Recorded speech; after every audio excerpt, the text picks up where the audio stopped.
అరే ప్రణీత్, ఏం చేస్తున్నారా? నువ్వేంటి, వైర్డ్ ఇయర్ ఫోన్స్ ఏంటి? అప్డేట్ అవ్వవా ఇంకా? ఒరే నీకు ట్రెండ్ తెలీదా? సెలబ్రిటీస్ అందరూ ఇదే వాడుతున్నారు. ట్రెండ్ కాదురా, ఈ వైర్ పెట్టావనుకో దీనివల్ల తెలిసి ఏమవుద్దో, రేడియేషన్ ఎక్కువ వస్తుంది. దానివల్ల హెడ్ఏక్, బ్రెయిన్ ట్యూమర్, మైగ్రేన్ అన్నీ వస్తాయిరా. ఇంకో ఇది చూడు ఒకసారి, తెలిసేదేంటో. వైర్లెస్ బ్లూటూత్ ఇయర్ ఫోన్ ఇది.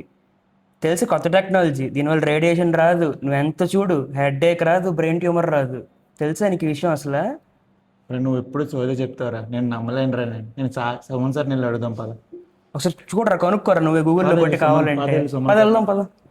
సార్ సందీప్ ఏమో వైర్లెస్ ఇయర్ ఫోన్స్ బెటర్ అంటున్నాడు సార్, నేనేమో వైర్డ్ వాడుతున్నాను సార్. సార్ ఏది బెటర్ అంటారు సార్ మీరు?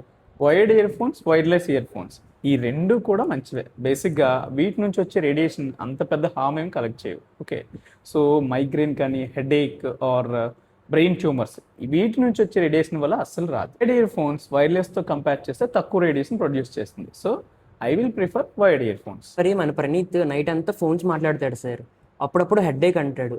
ఇప్పుడు మీరు చెప్పండి సార్, ఫోన్ ఎంత సౌండ్ పెట్టుకొని ఎంత డ్యూరేషన్ మాట్లాడితే మనకి సేఫ్? ఇయర్స్ డ్యామేజ్ అవ్వకుండా ఉండాలంటే ఇయర్ ఫోన్స్ యూజ్ చేసే ప్రతి ఒక్కరు గుర్తుపెట్టుకోవాల్సింది రూల్ 60.